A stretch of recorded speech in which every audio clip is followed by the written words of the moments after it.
My name's Ruth Hogg, and I'm a senior lecturer at the Centre for Public Health in Queen's University, Belfast. My PhD, when I started way back in 2001, looked at the relationship between AMD and nutrition. So I'm always delighted when I'm given the opportunity to talk about this interesting topic. I'm also often struck how often the topic comes up in the question times when I visit the local macular groups in Northern Ireland, even if I'm speaking on something unrelated. And for this presentation, while I've prepared slides, they just contain photographs of what I'll be discussing. So things like the types of food or maybe the logos of the studies that I'll be discussing. There's no additional information in the slides. Therefore, those of you that have severe sight impairment won't be in any way disadvantaged by the slides. So the association between diet and age-related macular degeneration has been the subject of scientific investigation for several decades now. Researchers have explored how dietary factors can influence both the development and the progression of AMD, leading to a deeper understanding of the role that nutrition plays in maintaining good eye health. So to begin with today, I want us to look back to look backwards to where the evidence first emerged to suggest about what you ate was important in the development of AMD. So in the 1980s and 1990s, studies began to highlight the potential link between diet and AMD. So researchers observed in certain populations, such as those with high fish consumption and in antioxidant-rich diets, that they had lower rates of AMD. There were 3 population studies in particular. So the Rotterdam study in the Netherlands, the Beaver Dam study in the United States, and the Blue Mountain study in Australia all contributed to this knowledge by studying groups of people as they got older. They obtained lots of information about their medical history, their lifestyle, and their diet. And they also undertook regular retinal examinations with a retinal imaging approximately every 5 years. And during the follow-up time, some participants developed AMD while others didn't. And they discovered that those with high antioxidant-rich diets that contained lots of vitamin C, E, and zinc, tended to have lower rates of AMD. And also that those that ate lots of dark leafy vegetables also seemed to be less likely to develop AMD.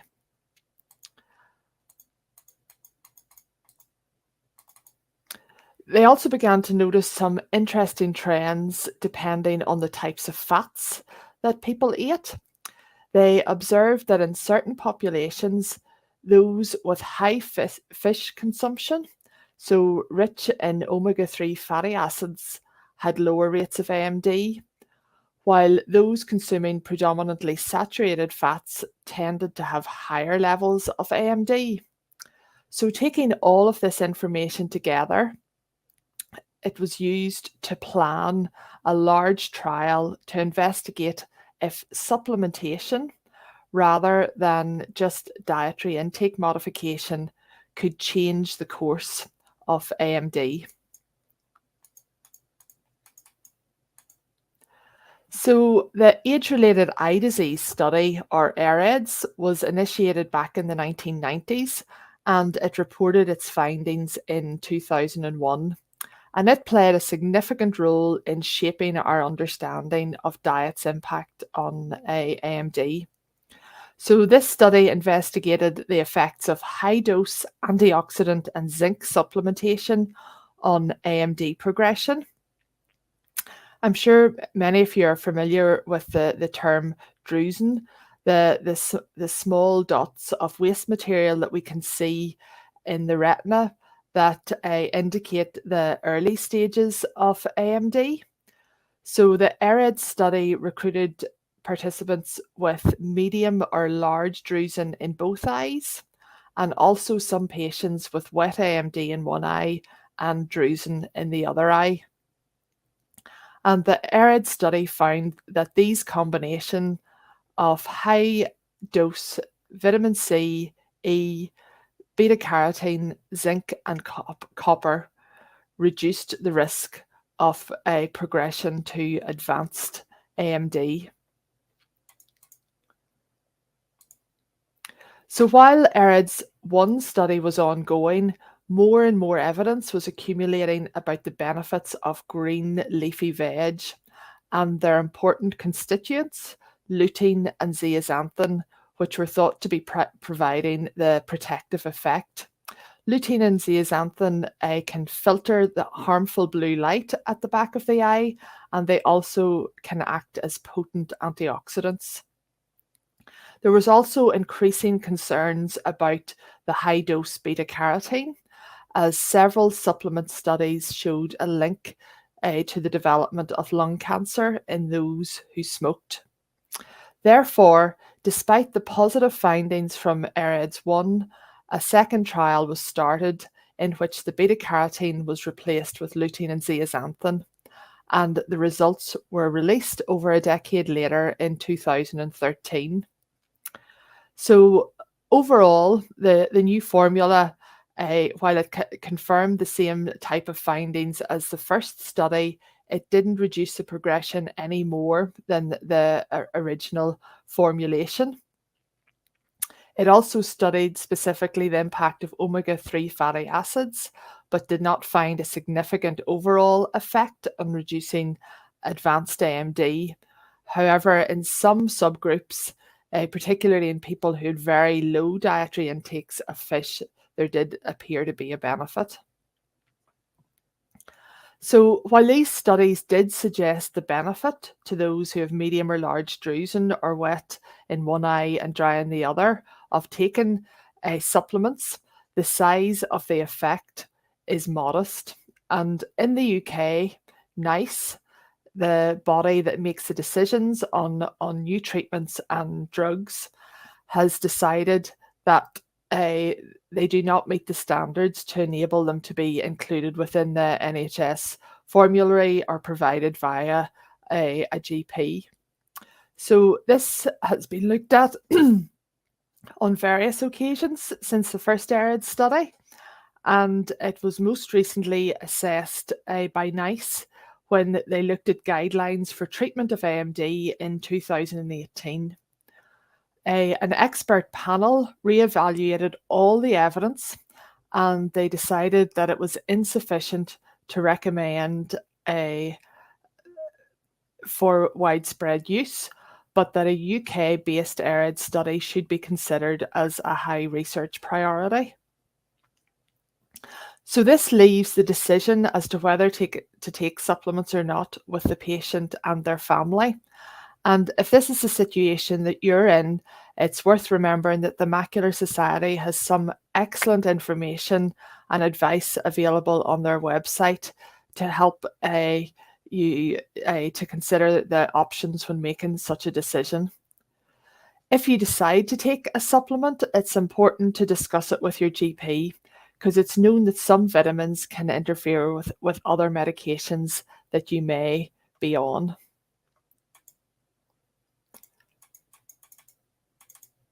So in more recent years, research has focused less on individual foods or nutrients and more on the patterns of dietary intake.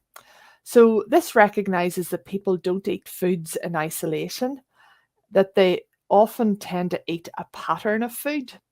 So those that eat lots of fruit and veg may also be more likely to eat whole grains, whereas those that eat lots of crisps and sweets and treats often eat more convenience foods and sometimes have a lower fruit and vegetable intake. So this has allowed researchers to compare how people can adhere to a particular dietary pattern. And one pattern that's received a lot of interest recently is the Mediterranean diet. So, the Mediterranean diet is a pattern that's inspired by the traditional eating habits of countries that border the Mediterranean Sea. So, places such as Greece, Italy, Spain, and southern France, where people historically tended to rely on local and seasonal foods. So, it gained international attention in the 1960s because researchers observed low rates of heart disease and other chronic illnesses among populations who were following this dietary pattern. So, there's now robust evidence to show that those who adhere more closely to a Mediterranean style diet, have a lower risk of developing advanced AMD and also a lower risk of progression of AMD stage. So, this evidence includes longitudinal studies where participants are followed up over time, which is considered the most robust form of such evidence.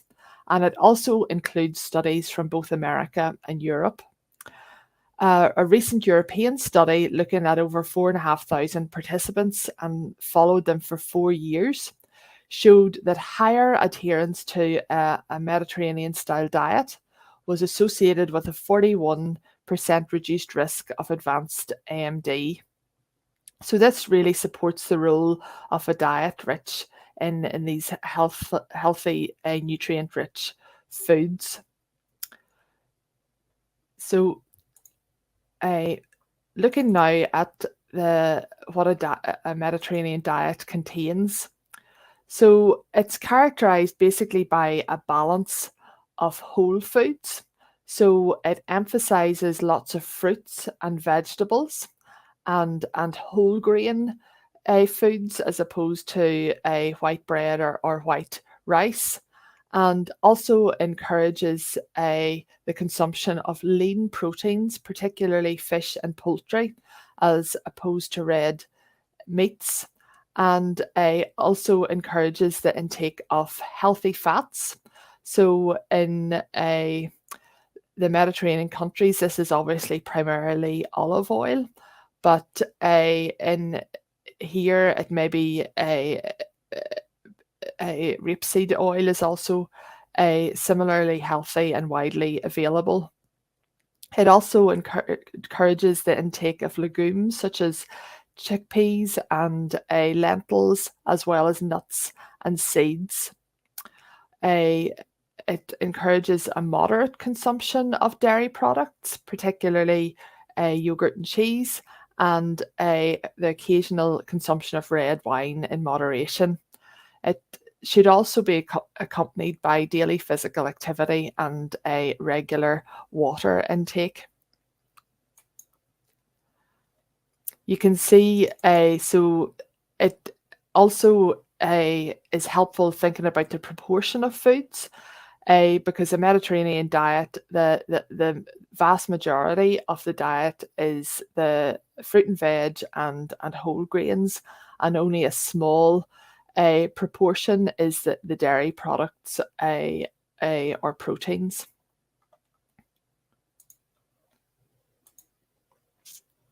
So I understand that making changes to diet like this can be challenging, and I know that our diet in the UK tends to be quite different to what I've presented. However, it's probably achieved best by making small stepwise changes, adding some of the components here or there, or substituting items.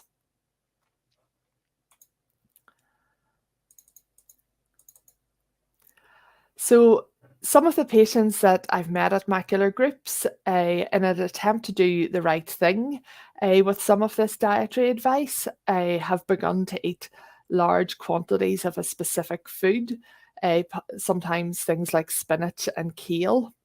So nutritional research would suggest that it's better to eat a variety of healthy foods, as different foods contain different beneficial nutrients and often in quantities that are well suited for absorption and use in our body. It's worth remembering that some of the ways that we uptake these nutrients are competitive. So if you take a lot of one particular food containing a specific nutrient, it may mean that your body isn't able to take up as much of another nutrient. And also forcing yourself to eat daily large quantities of a food that you may not really like is also no fun. So recently, nutritionists from Harvard have been promoting this concept of encouraging people to eat a rainbow. So it basically refers to consuming a whole diverse array of colourful fruits and vegetables, with each colour group offering a unique set of nutrients and health benefits.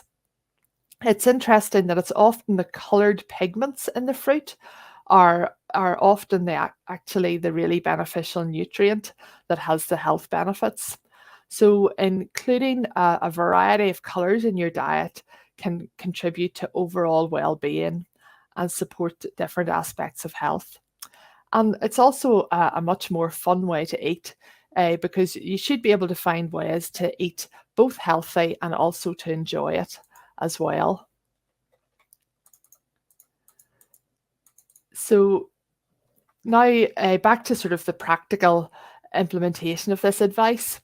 So I live in rural Northern Ireland, so I'm approximately 20 miles from the nearest large supermarket.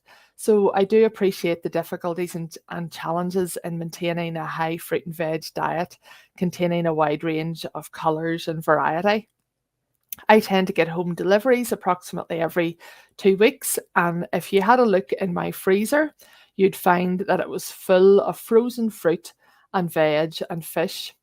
So the variety of veg mixes available now is really excellent, and they're really convenient for adding to pasta sauces, soups, or stir fries. The frozen fruit I use at breakfast with some yogurt, and they all tend to be very good value. And you don't also don't have to kind of stress out about whether they're spoiling at the bottom of your fridge. I also tend to keep a bag of frozen fish mix in the freezer, and there's some really simple recipes on the BBC Good Food website for using fish mixes in things other than just fish pie. And also tinned fish is also a really good, convenient option. And there's a whole range of flavors now uh, to make it more appealing. So the final the final thing that I want to address is to recognize the genetic component of AMD. So this is now well understood, including the specific genetic mutations that mean that someone is more likely to develop the disease in later life. So while your siblings and your children are not by any means guaranteed to get AMD, we do know they are at higher risk than the rest of the population. And there's now good evidence in European populations to show that a good diet and a healthy lifestyle can delay or prevent progression to advanced disease, even in those with high genetic risk. Because of this, researchers are increasingly now looking to the next generation, so to the adult children of AMD patients, as to whether changes in behaviour in early life can be made to be able to reduce the risk of sight loss when older. So there's lots of good evidence to support that this is a good idea, but it's obviously difficult to design studies to prove it definitively, given how long patients would have to be followed up. But it is worth having these conversations with your family, as the types of lifestyle change, such as increasing physical activity, improving diet quality, and stopping smoking, will have beneficial impacts not just on their eye health, but on heart, cardiovascular, and brain health as well. It's also important that they get their eyes regularly checked by their optometrist, and it's worthwhile them letting their optometrist know their family history so that they can be specifically looking for signs of drusen development, etc.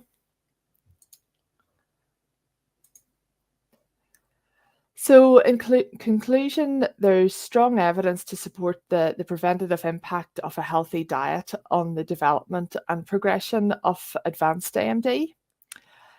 In discussion with your ophthalmologist or optometrist or GP, you can decide whether supplements are the right choice for you. But it's worthwhile making small stepwise changes in your diet to adopt more of the practices of the Mediterranean diet, including a wide variety of colours. And finally, I'd encourage you to discuss the increased risk of AMD with family members and encourage them too to adopt a healthy diet and lifestyle and to regularly get their eyes checked. Thank you.